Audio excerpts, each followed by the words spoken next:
You think you know what failure looks like? You've got no idea. For Eldon Price, failure wasn't just a feeling. It was a taste in his mouth, bitter as alkali dust. It was the scorching Montana sun beating down on his neck. It was the dead silence in Morrison's general store on a Tuesday afternoon that felt louder than a gunshot. He was standing at the counter, his hands empty, his pockets turned inside out. Nothing. Not a single coin. Just lint and shame. The whole valley was packed in there, escaping the heat, and they all heard it. They all turned to watch. Morrison, a man built like a barrel with a voice like rocks grinding together, leaned over the counter. His words boomed, each one a hammer blow. "Your credit's no good here anymore, Price." A few of the younger ranch hands snickered. Eldon felt their eyes on him. He saw the women, the wives of his neighbors, look away with that awful, pitying glance that was worse than any insult. "3 months overdue," Morrison bellowed, making sure even the folks in the back heard him. "I ain't running no charity for failed ranchers." Failed? The word hung in the air, thick and heavy. Eldon had walked into that store a man who'd once been the envy of the whole territory. He walked out as the valley's most spectacular failure, a ghost. The whispers followed him down the dusty street. They clung to him like burrs. "Did you hear about Eldon Price? Can't even afford a sack of flour. Heard his prize bull died. Couldn't afford the proper feed. His wife Delia's ranch. Look at it now. Weeds choking everything. Fences fallen down." It was a public execution of his dignity. But that was just the beginning. The real shattering was yet to come. It happened at the bank, in front of everyone who mattered. He stood there, hat in his hands, in front of Banker Whitmore's polished oak desk. The room was full of successful men, men he used to drink with, men who used to ask his advice. Now they just watched, their faces blank, as he begged. He asked for an extension. Just a little more time, a chance to get back on his feet. Whitmore leaned back in his leather chair, a smug little smile playing on his lips. He steepled his fingers, enjoying the show. "Perhaps," Whitmore said, his voice dripping with fake concern, "you should consider more suitable employment, Price. I hear they're hiring hands over at the Henderson place." The room erupted. Laughter. Loud, cruel laughter that felt like physical blows. Each chuckle was another nail hammered into the coffin of his reputation. He turned and walked out, his back straight, but inside something had broken. Something had died. That night back in his dark, silent cabin, he stared at his reflection in the cracked mirror that had belonged to Delia. He didn't recognize the man staring back, a hollow-eyed stranger. His hands that could drop a running deer at 200 yards, trembled, defeated. Even his horse, Old Buck, seemed to look at him with disappointment. The isolation was a punishment. Where once the ranch had been filled with the sounds of life, lowing cattle, laughing hired hands, now there was only the wind. It whistled through the gaps in the barn walls, sounding like mocking laughter. Sleep was no escape. He dreamed of Delia. He saw her face twisted in disappointment as she watched their life's work crumble into dust. Why, Eldon? Why did you let it all fall apart? He'd wake up drenched in sweat, the taste of failure burning his throat. 3 weeks after the humiliation at the bank, when he'd hit a bottom so deep he couldn't see any light, Eldon Price found Avis Moore, or rather, what was left of her. He was in the barn checking for loose boards, another repair he couldn't afford. The afternoon light was slanting through the gaps in the roof, painting golden stripes across the dusty floor. He was about to give up and go back inside to his misery when something in the hayloft caught his eye. Just a flicker of movement, a patch of darkness where there shouldn't be one. At first he thought it was just a pile of old rags, a discarded blanket. He climbed the ladder, his joints groaning in protest. As his head cleared the floor of the loft, he saw it properly, and his heart stopped dead in his chest. It wasn't rags, it was hair. Raven black hair, spread across the golden straw like a spill of midnight ink. And beneath it, a crimson bloom, fresh blood, soaking through torn buckskin, dark and terrifying. He scrambled into the loft, his mind screaming. Dead. She's dead. Another failure.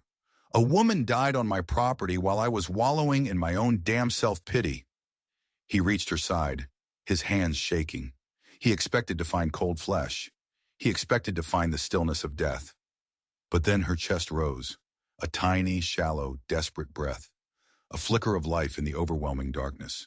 And in that exact moment, something that had been dormant inside Eldon for a very, very long time stirred. Here was someone even more broken than he was, and she wasn't dead. Not yet. Before he was a failed rancher, before Delia, before the whispers and the shame, Eldon Price had been an Army scout. He'd spent years learning how to read the land, how to track, how to survive, how to recognize trouble when it was staring him right in the face. And the woman lying in his hayloft was trouble of the deadliest kind. His old skills, rusted from years of disuse, came flooding back. He knelt beside her, his mind suddenly sharp, clear. This wasn't some poor traveler who'd lost her way. This was a huntress, or the hunted. She was Cherokee. He could tell by the intricate beadwork on her torn moccasins, the way her hair was braided. But they were in Montana, hundreds of miles from the territories. For a Cherokee woman to be this far north, alone and wounded, it meant she was running from someone with the resources to chase her across half the country. Her eyes fluttered open, dark, fever-bright eyes that fixed on him with the primal terror of a cornered animal. She tried to scramble away, a pained whimper escaping her lips. "Easy," Eldon said, his voice low and calm. "Easy now. I'm not gonna hurt you." For the first time in months, he wasn't thinking about his overdue bills or his ruined reputation.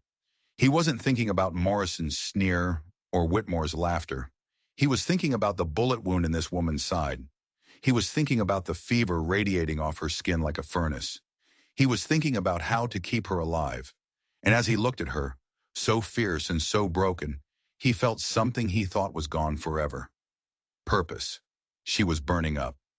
He could feel the heat through his worn leather gloves. The wound in her side was bad, ugly. Angry red lines of infection were spreading out from it like poisonous roots. Her breathing was a short, painful gasp. Lung damage, maybe.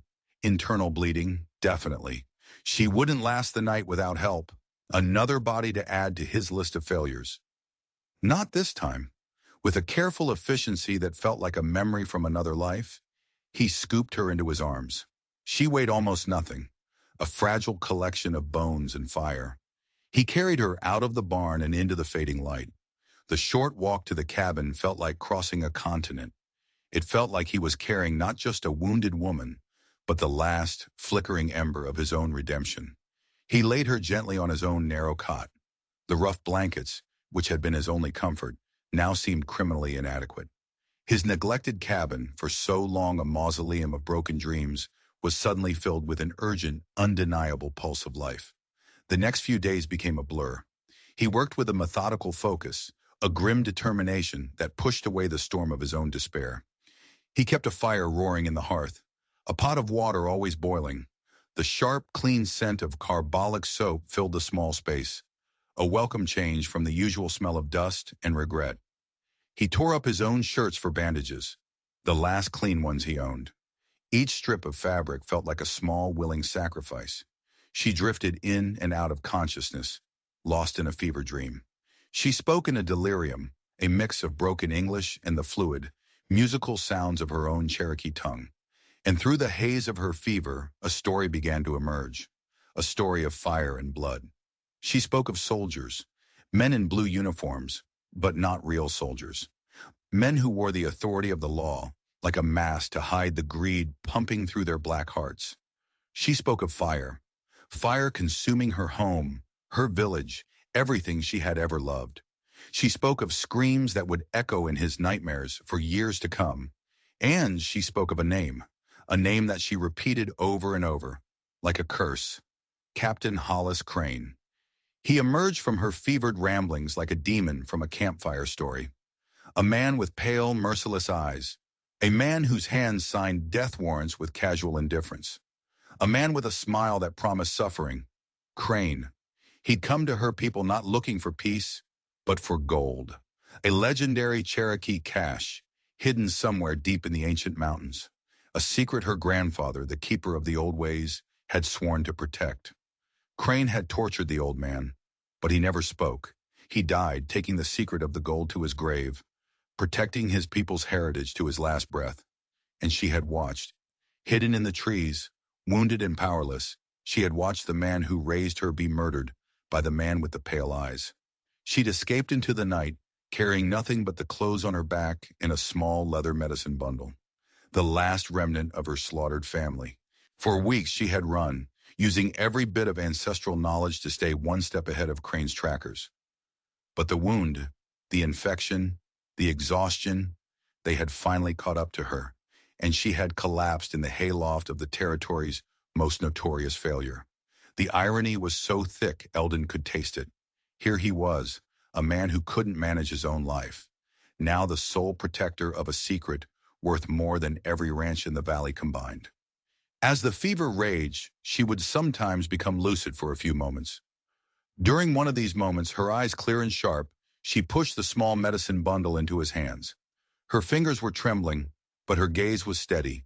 It was a look of desperate, absolute trust. And in that moment, holding the small leather pouch, Eldon felt a profound shift inside him. Greed never even entered his mind. All he felt was an ironclad resolve. He would keep her safe. He would prove, if only to himself, that he wasn't completely worthless. That some small piece of the man he used to be still existed beneath the thick, suffocating layers of failure and shame. He had no idea that the medicine bundle he was holding was a lie, and the woman in his bed was not who she claimed to be. The day her fever finally broke, the air in the cabin seemed to change. The oppressive heat of her sickness was gone, replaced by a quiet stillness. She was weak, her skin pale, but her eyes were clear. The delirium was gone, and for the first time they truly saw each other. She looked at him, and she didn't see the valley's laughingstock. She saw a man with gentle hands who had cleaned her wound, a man who had given her his own bed, his own food, a man who had risked everything for a complete stranger. He looked at her, and he no longer saw just a Cherokee fugitive. He saw a woman of impossible strength, a survivor who had stared into the face of pure evil and hadn't broken. Their conversation started slowly, halting, careful words, bridging the gap between their two worlds. She told him about her people, about their connection to the land, a bond that went deeper than any deed or title. It was a way of seeing the world that fascinated him, a world where strength wasn't measured in acres or head of cattle. He, in turn, found himself talking about Delia, about the dreams they had built together and the crushing weight of watching them turn to dust. He spoke of his shame, his failure, laying bare the wounds he'd kept hidden for so long. One evening, as they shared a simple meal of rabbit stew by the fire, she looked at him with an intensity that made him feel transparent.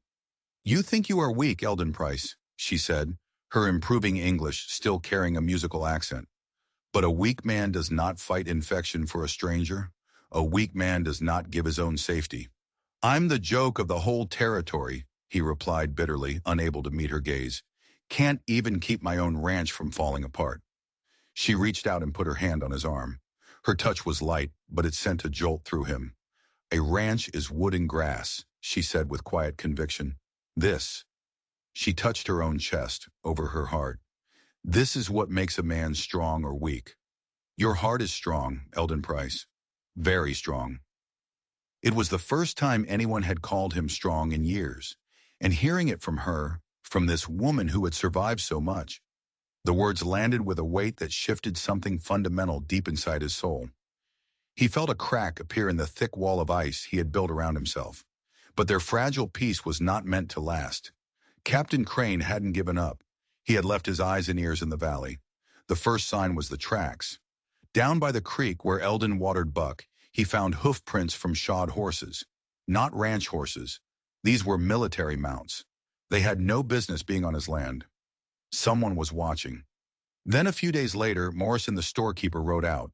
It was the first time anyone from town had come near his property in months. Morrison didn't get off his horse. He just sat there at the edge of the yard staring at the cabin.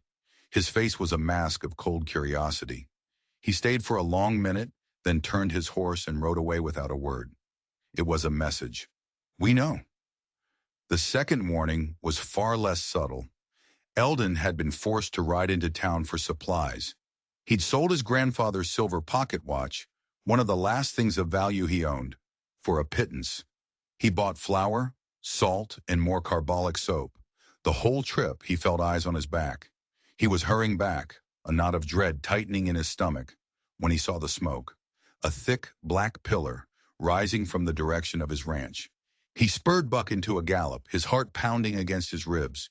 He rounded the last ridge and saw it, his north pasture, a blackened, smoldering wasteland. His entire winter supply of hay, the product of months of backbreaking work, the last hope for his few remaining cattle, gone, turned to ash. The message was crystal clear. This was Crane. He knew she was here, and he was tightening the noose. That night, the air in the cabin was thick with unspoken fear. They didn't have much time. As they sat by the firelight, cleaning Eldon's Winchester rifle, Avis, or the woman calling herself Avis, finally told him the full truth, or what she claimed was the full truth. The Cherokee gold, she explained, wasn't just a collection of precious metal. It was a sacred trust. Generations of her people had contributed to it. It was their future, their hope, and it was hidden in a secret canyon, a place so sacred its location was known only to the keepers of tribal wisdom, like her grandfather. In Crane's hands, she said, her voice a low, fierce whisper, it would be used to fund a war against my people. He will not have it.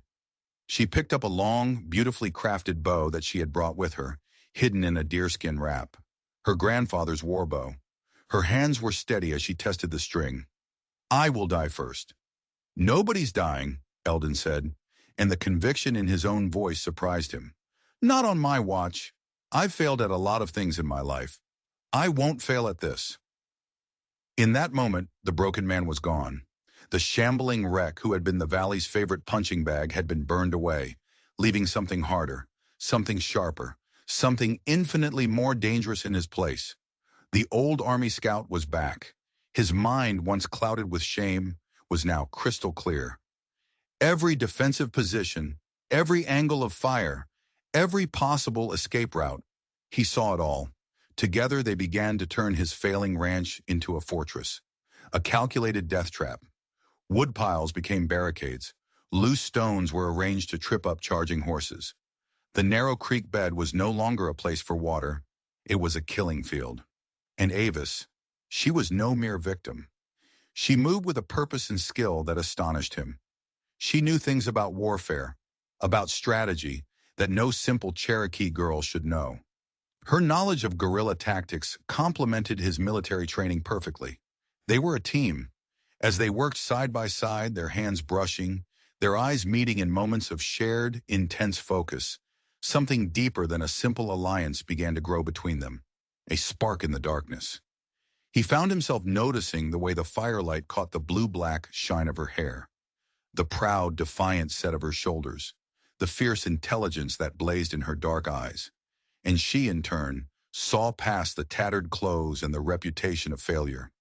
She saw the man beneath, the steady hands that could set a trap or sight a rifle with equal precision, the quiet strength that never boasted, a core of profound decency that had somehow survived years of relentless disappointment. This was not the man his neighbors saw. This was a man worth fighting for, a man worth loving. As they made their final preparations, securing the last barricade, Eldon noticed something tucked into the beadwork of her moccasin, a small, folded piece of oilcloth. He hadn't seen it before. What's that? He asked, nodding toward it. Her eyes flickered with something he couldn't read. Hesitation? Fear? She pulled it out slowly. A map, she said, to the gold. She unfolded it. It wasn't a map drawn on paper or hide. It was a complex pattern of symbols and lines, almost like a schematic. It made no sense to him. It's a memory map, she explained. Only someone of my bloodline can read it. It is the key to everything. He looked at the strange symbols, then back at her face, illuminated by the cold moonlight, and a tiny sliver of doubt entered his mind. Something about her story, about the map, about the way she held herself. It didn't quite add up, but there was no time for doubt, because on the horizon, against the pale pre-dawn sky, he saw them, riders, at least a dozen, and at their head a man who sat his horse with an arrogant confidence that made Eldon's blood run cold. Captain Hollis Crane had arrived, and he hadn't come to talk. Crane was everything Eldon wasn't. Wealthy, powerful, feared. His uniform was immaculate, his boots polished to a mirror shine despite the long ride. He and his men surveyed Eldon's ramshackle property with the predatory arrogance of wolves looking at a wounded sheep. From his hiding spot behind the water trough, Eldon watched them, the Winchester feeling cool and solid in his hands. These weren't soldiers. He could see it in their hard, empty eyes. They were mercenaries, killers who hid their greed behind the authority of a uniform. "Morning, Price," Crane called out, his voice smooth and deceptively friendly. He reined in his horse just outside the main yard. "Beautiful morning for settling accounts, wouldn't you say?" Eldon stepped out from behind the trough, moving slowly, deliberately. He held the rifle casually, but it was ready. Every nerve in his body was singing with a familiar, dangerous energy he hadn't felt in years. "What accounts would those be, Captain?" he asked, his voice steady. Crane's smile was a thin, wintry slash across his face. His pale eyes scanned the ranch, lingering on the dilapidated barn, the sagging fences. Contempt dripped from his gaze. "I think we both know why I'm here," Crane said. "You're harboring a fugitive, a dangerous murderer responsible for the deaths of several good men. Surely a patriotic citizen like yourself wants to see justice done." "Haven't seen anyone, Captain," Eldon said, his eyes locked on Crane's. "Just me and the coyotes out here." "Now that's disappointing to hear," Crane replied, his tone laced with menace, "because I have reliable information placing her right here, and I'm sure you understand that anyone who aids and abets a fugitive becomes equally guilty of her crimes." The threat hung in the air between them. Even now, facing down this monster, Eldon felt the familiar weight of his old life pressing in. These men could destroy what little he had left, burn his cabin, scatter his last few cattle, erase him. But then he thought of Avis, hidden in the root cellar beneath the cabin, her grandfather's bow clutched in her hands. He thought of her trust in him. He thought of her quiet words by the fire. "Your heart is strong, Eldon Price." And for the first time since Delia's death, Eldon Price felt genuinely dangerous. "Like I said, Captain," he repeated, his voice dropping an octave, becoming hard as granite, "I haven't seen anyone. This is my land. You can look around, but you'll keep your men away from my buildings." Crane's mask of civility slipped. For a fraction of a second, Eldon saw the reptile underneath. "Your land?" Crane sneered. "From what I hear from Banker Whitmore, the bank owns most of this pathetic excuse for a ranch these days. It's amazing how quickly a man's fortunes can change, isn't it? Financial ruin, social disgrace. It happens to men who make poor choices." The insult was calculated to break him, to trigger the same crushing shame he'd felt at the bank. And it did sting. But this time, it didn't produce shame. It produced a cold, burning rage that felt like coming home. "My circumstances are my own damn business," Eldon said, his knuckles white on the stock of his rifle. For a long moment, they stared at each other, predator versus predator. Then Crane's cold smile returned. "Very well," he said. "We'll just conduct a thorough search then, for the safety of the community, you understand." His men dismounted and began to spread out, their movements professional and menacing. They kicked open the door to the small outbuilding. They stomped through the chicken coop. They were rough, destructive, enjoying their power. But Eldon knew they wouldn't find her. Avis was a ghost. She knew how to disappear. The search, as he expected, yielded nothing. Crane's frustration was palpable. It radiated from him in waves of barely controlled violence. His men regrouped, their faces sullen. "This isn't over, Price," Crane hissed as he swung back into his saddle. His pale eyes were like chips of ice. They promised pain. "I'll be watching this place, and if I find out you've been lying to me—" He let the threat hang, unfinished but perfectly understood. As the riders disappeared over the ridge, A cold certainty settled over Eldon. That wasn't a real search. It was reconnaissance. A test. Crane was just confirming his information. He would be back, with more men. And next time, there would be no pretense of civility. Next time, there would only be blood. He went to the root cellar and helped Avis out. She looked at him, her eyes dark and unreadable. "Tomorrow," she said, her voice quiet but firm. "They will come to finish this." She looked at him, a deep, searching gaze. "You could still ride away, Eldon Price. Leave now. No one would blame you." He looked back at her, at this impossible woman who had survived so much, who carried herself with the dignity of a queen despite having lost everything. This woman who had somehow looked into the soul of a broken man and seen something worth saving. "I'm not going anywhere," he said, and he meant it with every fiber of his being. "We face them together." She nodded once, a flicker of something warm and bright in her eyes. Together. Later that night, as they made their final preparations, a thought kept nagging at him. Whitmore. Crane had mentioned Banker Whitmore. From what I hear from Banker Whitmore, how would Crane, a captain from the territories, even know a local Montana banker? Why would they be talking about him? It was a small detail, a loose thread. But Eldon had learned as a scout that the smallest thread can unravel the biggest lie. He turned to Avis. "This gold," he said, "is there anything else I should know about it? Anything at all?" She hesitated for just a beat too long. "No," she said, looking away, focusing on attaching a new string to her bow. "There is nothing else." And that's when Eldon Price knew for certain. She was still lying to him. The attack came at dawn. Just as the first sliver of gray light began to push back the darkness, they appeared on the ridge. Not a dozen men this time. 20, hard-faced killers who moved with the chilling precision of a wolf pack, closing in for the kill. They fanned out, their plan of attack obvious. They had studied the terrain. They expected to crush the resistance of a single, desperate rancher. They hadn't anticipated the ghost of the Army Scout Eldon used to be, and they hadn't anticipated the warrior hiding in the barn. The morning stillness was shattered by the sharp crack of a Winchester. The shot didn't come from the cabin, where they expected him to be. It came from a sniper's nest Eldon had built in the rocks by the creek. The lead rider, one of Crane's point men, was thrown from his saddle as if struck by lightning, a .44 caliber slug punching clean through his chest. His scream echoed across the valley, a raw sound of surprise and agony. Chaos erupted. The attackers, so confident just a moment before, scrambled for cover. They had ridden straight into a trap. Eldon fired again. Another rider went down.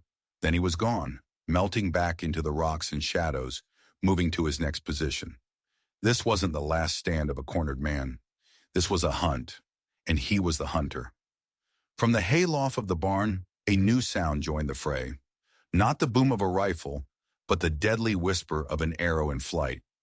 Avis rose from her concealment like an avenging spirit. Her grandfather's war bow sang a song of death. Arrow after arrow flew with supernatural speed and accuracy. One man clutched at his throat, a feathered shaft protruding from his neck. Another screamed as an arrow pinned his arm to the wooden wall of the barn. She was magnificent, a whirlwind of righteous fury. This wasn't just a fight for survival. It was a reckoning. For her grandfather. For her people. For the love that had taken root between them in the quiet moments by a desperate fire. The battle was swift, brutal, and utterly one-sided. Crane's men, who had come expecting to slaughter a helpless farmer, found themselves caught in a deadly crossfire. Their confident assault collapsed into a screaming, panicked rout. Bodies began to litter the ranch yard, a gruesome testament to what happens when predators mistake their prey for a victim. Crane himself, his face a mask of disbelief and incandescent rage, saw Eldon moving between positions near the water trough. Spurring his horse forward, he charged directly at him, his service revolver blazing. "You worthless failure!" he screamed, his voice cracking with fury. "I'll kill you myself. I'll make you pay for this." Time seemed to warp, to slow down. Eldon saw the flashes from Crane's revolver. The shots went wide, the captain's aim spoiled by rage and the motion of his horse. Eldon raised his Winchester. The weapon felt like an extension of his own body. He sighted down the barrel, calm and steady. The world narrowed to the front sight in the charging figure of Captain Hollis Crane. He squeezed the trigger. The heavy slug hit Crane square in the chest. The captain doubled over, a look of stunned surprise on his face.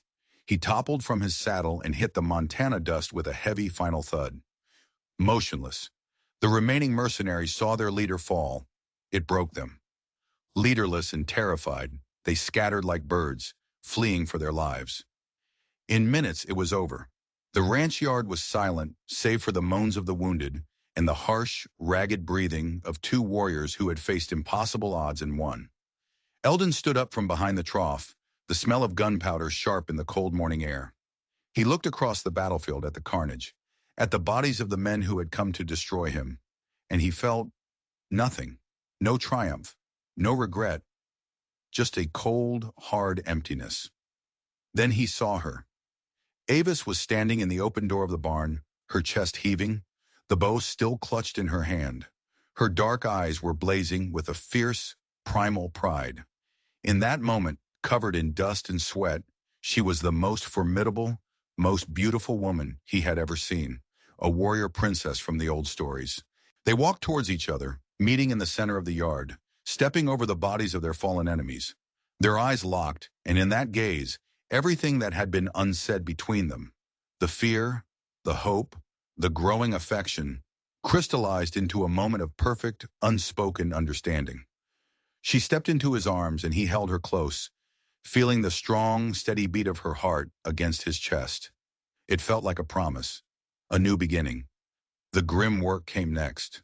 They dragged the bodies away from the cabin, burying them in unmarked graves on a barren ridge far from the ranch.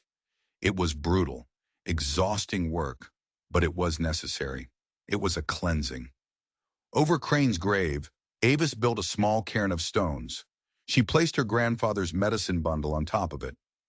As she lit a small fire of sage, its smoke curling towards the vast blue sky, she began to sing, a song in her own language, a song of mourning, of remembrance, a song to guide the spirits, even the dark ones, to their final rest. Eldon stood beside her, a quiet participant in her ritual. He didn't understand the words, but he understood the feeling, the grief, the strength.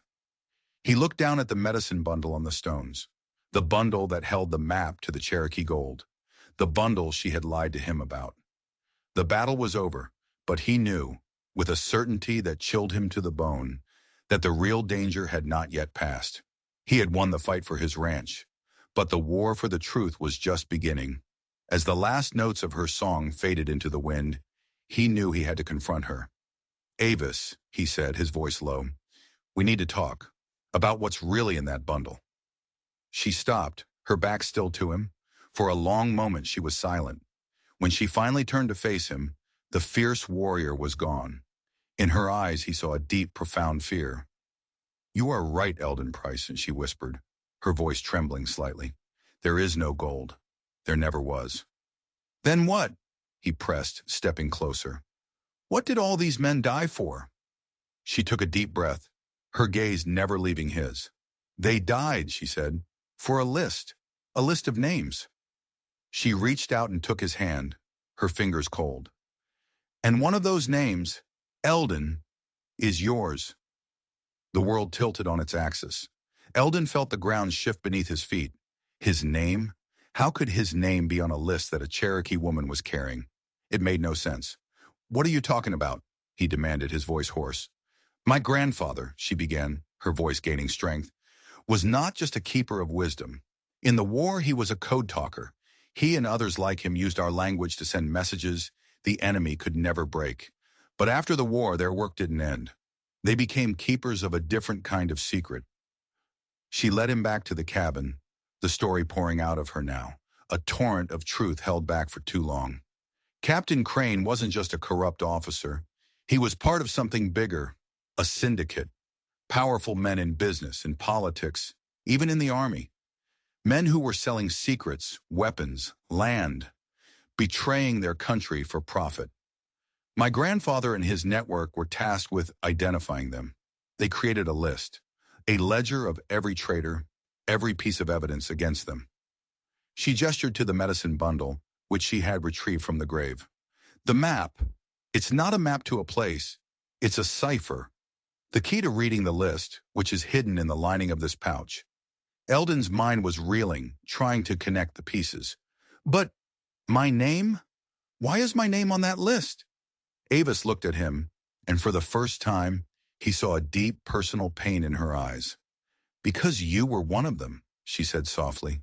The words hit him like a physical blow. What? No. I was a scout.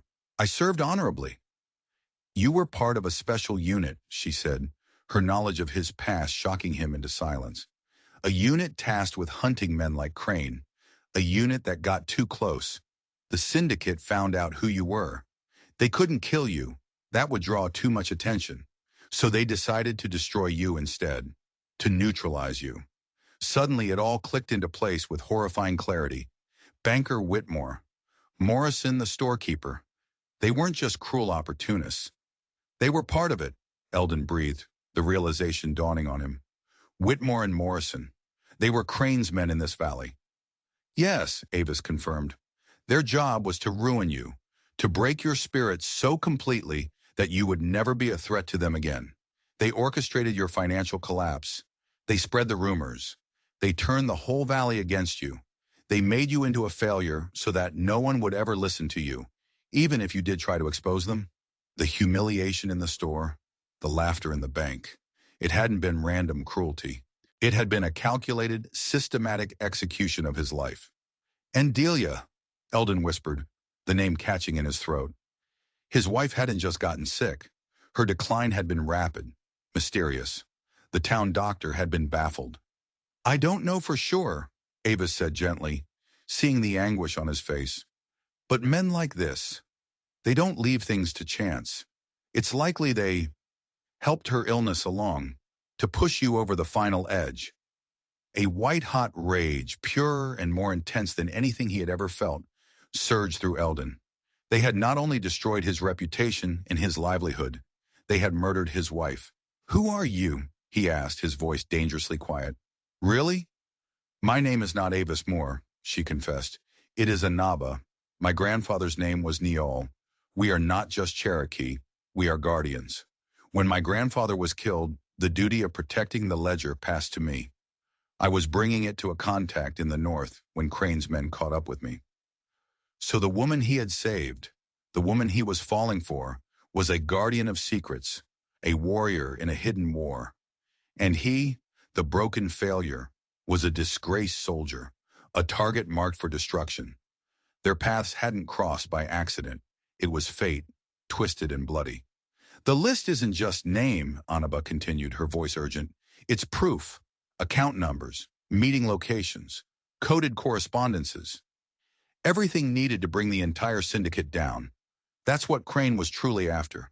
And now that he's dead, his partners will be coming for it. He looked at her, truly seeing her for the first time. Not as a victim, but as a soldier, just like him. They were two broken pieces of the same war, washed up on the shores of this forgotten ranch. Whitmore and Morrison, Eldon said, his voice like ice. They think Crane failed. They think the list is still here. They'll come. Yes, she said, they will. The transformation in him was now absolute.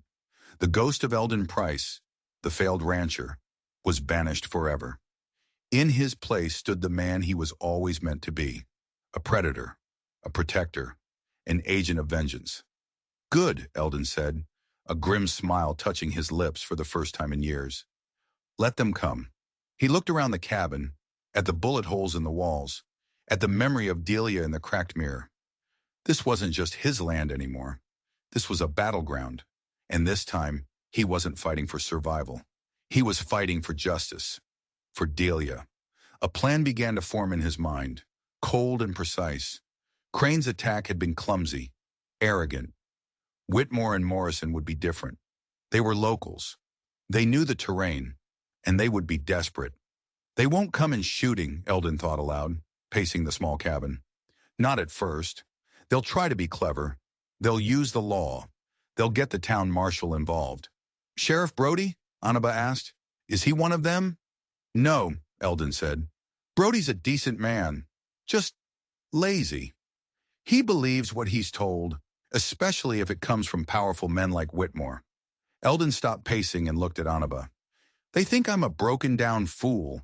They think you're just some Indian girl I've taken in. We're going to use that. He explained his plan. It was risky. It depended on perfect timing and on their enemy's arrogance. But it was the only way. They couldn't just fight them. They had to expose them. Later that day, a rider approached the ranch. Not a mercenary, but one of the neighbors. A man named Silas, who had been among the loudest laughers in the bank. He rode up cautiously, a look of fake concern on his face. Eldon, he called out. Heard there was some trouble out here. Gunshots. We were worried. Eldon stepped out onto the porch, his shoulders slumped, his face a mask of fear and exhaustion. He played the part of the broken man perfectly. Silas, he said, his voice trembling slightly. It was awful. Desperados. They came through, tried to rob me. He looked around the yard at the signs of the gunfight. I think I got a few of them. The rest ran off. Silas's eyes darted around, trying to take everything in. You should come to town, Eldon. Let the sheriff handle this. No, Eldon said, shaking his head. I can't leave the ranch. It was the perfect bait. He appeared weak, scared, and alone. Silas would ride straight back to town and tell Whitmore and Morrison everything he saw. He would tell them that Price was terrified, that the Indian woman was probably long gone, and that the ranch was ripe for the picking. And that's exactly what Eldon was counting on, because Silas wasn't just a nosy neighbor. Eldon had recognized his horse. It was one of the mounts from Crane's attack, its distinctive white blaze unmistakable. Silas had been one of the mercenaries who had fled. He was a spy, and he had just swallowed the hook. The next morning, just as Eldon predicted, a posse rode up to the ranch. At its head was Sheriff Brody, a portly man with a drooping mustache and a weary expression. Flanking him, looking solemn and important, were banker Whitmore and storekeeper Morrison. Behind them were a dozen men from the town, ranch hands and store clerks, deputized for the occasion. They carried old shotguns and hunting rifles, looking nervous and out of their element. Whitmore was the one who spoke, his voice filled with counterfeit gravity. Eldon, he said, swinging down from his horse, Sheriff Brody has a warrant to search your property. We have reason to believe you're harboring fugitives and that you're responsible for the deaths of several men. Sheriff Brody shifted uncomfortably in his saddle. Just cooperating, Eldon, he mumbled. Got a complaint from Mr. Whitmore here. Said you were involved with that Captain Crane fella. Gotta check it out. Eldon stood on his porch, looking just as they expected him to look. Defeated. I told Silas, he said, his voice weak. They were desperados. They attacked me. A likely story, Morrison sneered from his horse. A failure like you, taking on 20 trained men? Don't make me laugh. This was the moment. Eldon looked past them, at the faces of the men in the posse. Men he'd known his whole life. Men who had laughed at him, pitied him, written him off. You're right, Morrison, Eldon said, his voice suddenly changing. The weakness vanished, replaced by cold, hard steel. A failed rancher couldn't do that. He stood up straight, his eyes locking with Whitmore's. But a former sergeant in the Army's 3rd Special Reconnaissance Unit could. A stunned silence fell over the posse. Sheriff Brody's jaw dropped. Whitmore's smug expression faltered, a flicker of uncertainty in his eyes. What is this nonsense? Whitmore blustered. He's lost his mind. My unit's objective, Eldon continued, his voice ringing with an authority no one in the valley had ever heard from him, was to identify and neutralize domestic threats to the United States. Traitors, profiteers, men like Captain Hollis Crane. He pointed a finger directly at the banker. And men like you, Whitmore, and you, Morrison. The townsmen started murmuring, looking at each other in confusion. This was not the Eldon Price they knew. This is insane, Morrison shouted. He's a murderer, Sheriff. Arrest him. Before you do that, Sheriff, a calm voice said from the doorway of the cabin. Anaba stepped out into the sunlight. She was no longer dressed in torn buckskin. She wore a simple, clean dress, but she carried herself with an undeniable power. Perhaps you should ask Mr. Whitmore why a recently deceased U.S. Army captain would have banking correspondence from a small Montana branch in his personal effects. She held up a sheaf of papers. Papers they had taken from Crane's body before they buried him. Letters, detailed financial records of payments from Whitmore's bank to an account held by Captain Crane. Whitmore's face went pale. And you might ask Mr. Morrison, Annaba continued, her voice cutting through the tension, why shipments of repeating rifles, intended for the U.S. Army, were diverted from his store's inventory and sold to Crane's mercenaries. We found the sales ledger in the captain's saddlebags. She held up a leather-bound book. The posse was in an uproar now, the men turning to look at the banker and the storekeeper, their expressions changing from confusion to suspicion, then to dawning anger. Lies! Whitmore shrieked, his composure shattering. All lies! She's some savage he's shacked up with.